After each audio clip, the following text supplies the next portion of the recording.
ಯಾರು ಇಲ್ಲ ಏನ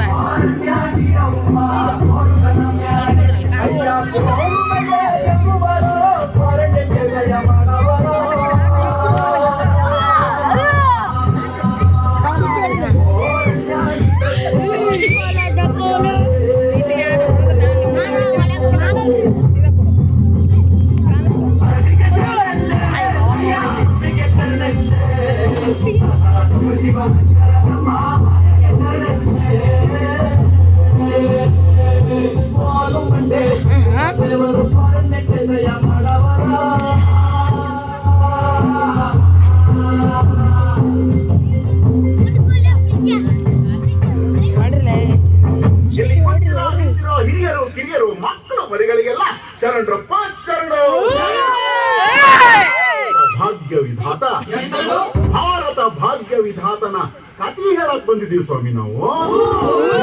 ಅಂತ ಆಡೋರು ಮತ್ ನೋಡೋರ್ ನಡುವೆ ಒಂದು ಒಪ್ಪಂದ ಶುರು ಮಾಡೋಣ ಸ್ವಾಮಿ ನಾವು ಮಾಟನ.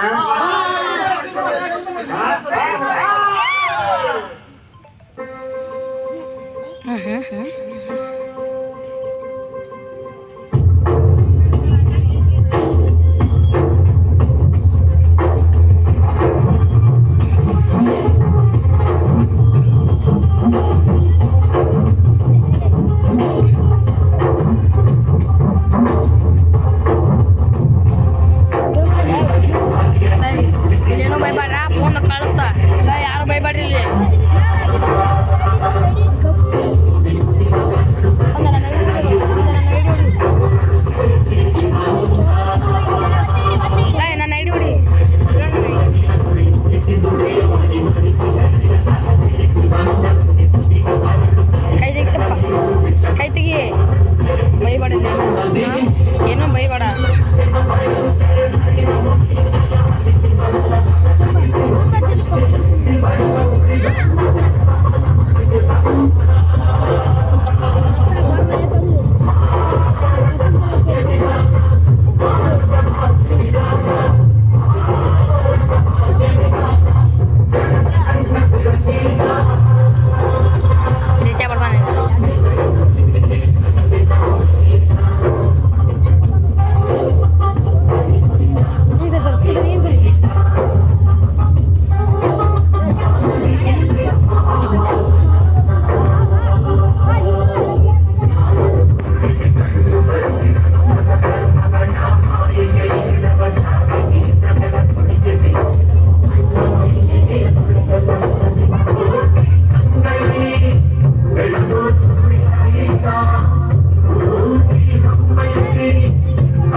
ನೀರ್ ಕೇಳಿದ್ರೆ ಆ ಜಾತಿ ಕೇಳ್ದಾರು, ನೀರಂದಾರು ನೀ ಕೀಳಂದಾರು, ನೀರ ಕೇಳಿದ್ರೆ ಮೆಟ್ಟ ಕೊಡ್ದಾರು.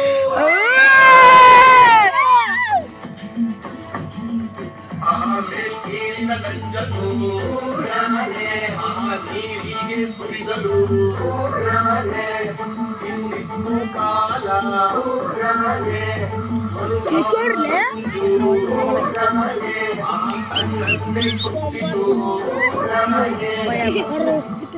ಆಮೇಲೆ ಕಾಲಕ್ರಮೇಣ ಒಂದೊಂದಾಗಿ ಒಬ್ಬೊಬ್ಬರಾಗಿ ಸಮಾನತೆಯ ಹರಿಕಾರರು ಬಂದು ಆದ್ರೆ ಇದನ್ನ ಸಂಪೂರ್ಣವಾಗಿ ಎದುರು ಹಾಕಿಕೊಂಡು ಹೋರಾಡಿದವರು ನನ್ನ ಒಡೆಯ ಹಿರಿಯ ಈ ಭಾರತ ದೇಶದ ಭಾಗ್ಯ ವಿಧಾತ.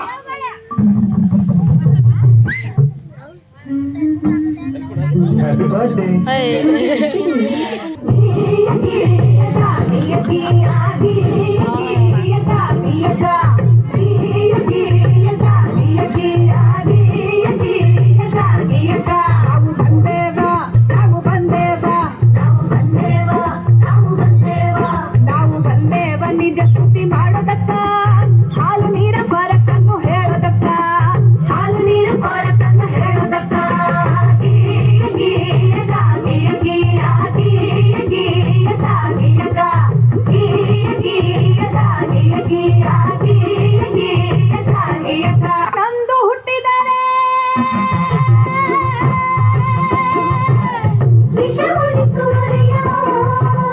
ಹೆಣ್ಣೊಂದು ಹುಟ್ಟಿದರೆ ವಿಷ ಉಣಿಸುವರೆಯ ಸಣ್ಣ ವಯಸ್ಸಲ್ಲೇ ಲಗ್ನ ಮಾಡಿಸುವರು ಸಣ್ಣ ವಯಸ್ಸಲ್ಲೇ ಲಗ್ನ ಮಾಡಿಸುವರು ಅಕ್ಷರದ ಹಕ್ಕಿಲ್ಲ ಅಕ್ಕರೆಯ ಮಾತಿಲ್ಲ ಆಸ್ತಿಯಲ್ಲ ಹಕ್ಕಿಲ್ಲ ಏನು ಸಿಕ್ಕಲ್ಲ ಇವಳಿಗೆ ಏನು ಸಿಕ್ಕಲ್ಲ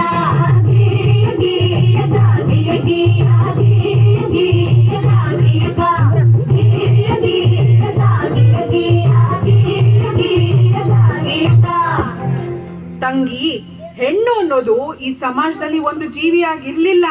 ಅವಳು ಆಸ್ತಿ, ವರ್ಣ, ವಂಶ ರವಾನಿಸೋ ಒಂದು ಯೋಜನೆ ಆಗಿದ್ಲು. ಈ ಜಾತಿ ಆ ಜಾತಿ ಸೇರ್ಬಾರ್ದು, ಆ ವರ್ಣ ಈ ವರ್ಣ ಬೆರಿಬಾರ್ದು, ಈ ಆಸ್ತಿ ಆ ಆಸ್ತಿ ಅವ್ರಿವ್ರ ಕೈ ಸೇರ್ಬಾರ್ದು. ಹಿಂಗೆಲ್ಲ ಆಗ್ಬಾರ್ದು ಅಂದ್ರೆ ಹೆಣ್ಣಿಗೆ ಯೋಚಿಸೋ ಶಕ್ತಿ ಕೊಡ್ಬಾರ್ದು. ಹಾಗೆ ಅವಳಿಗೆ ಒಪ್ಪಿಗೆ ಇದೆಯೋ ಇಲ್ವೋ, ಅವಳ ಬುದ್ಧಿ ಮತ್ತು ಮೈ ಮಾಗಿದೆಯೋ ಇಲ್ವೋ, ಅವಳಿಗೆ ಜಾತಿಯಲ್ಲೇ ಮದುವೆ ಮಾಡಿಸ್ಬಿಡೋದು. ಹೆಣ್ಣು ಆಸ್ತಿ ತಗೋ ಬರ್ತಾಳೆ. ಹಾಗಾಗಿ ಒಬ್ಬ ಗಂಡಿಗೆ ಹೆಚ್ಚೆಚ್ಚು ಮದುವೆ ಮಾಡಿಸಿದಷ್ಟು ಹೆಚ್ಚೆಚ್ಚು ಆಸ್ತಿ ಬರುತ್ತೆ. ಒಂದ್ ವೇಳೆ ಗಂಡ ಸತ್ರೆ ಅವಳು ನೀನ್ ಯಾವ ಗಂಡು ನೋಡದೆ ಇರ್ಲಿ, ಹಾಗ ಅವಳು ಬೇರೆ ಸಂಸಾರ ಮಾಡದೇ ಇರ್ಲಿ ಅಂತ ಅವಳು ತಲೆ ಬೋಳಿಸ್ತಿದ್ರು. ಅವಳು ಮನೆ ಬಿಟ್ಟು ಆಚೆನೆ ಬರಂಗಿರ್ಲಿಲ್ಲ. ಹೇ ನನ್ನಪ್ಪ ಸರ್ದಾರ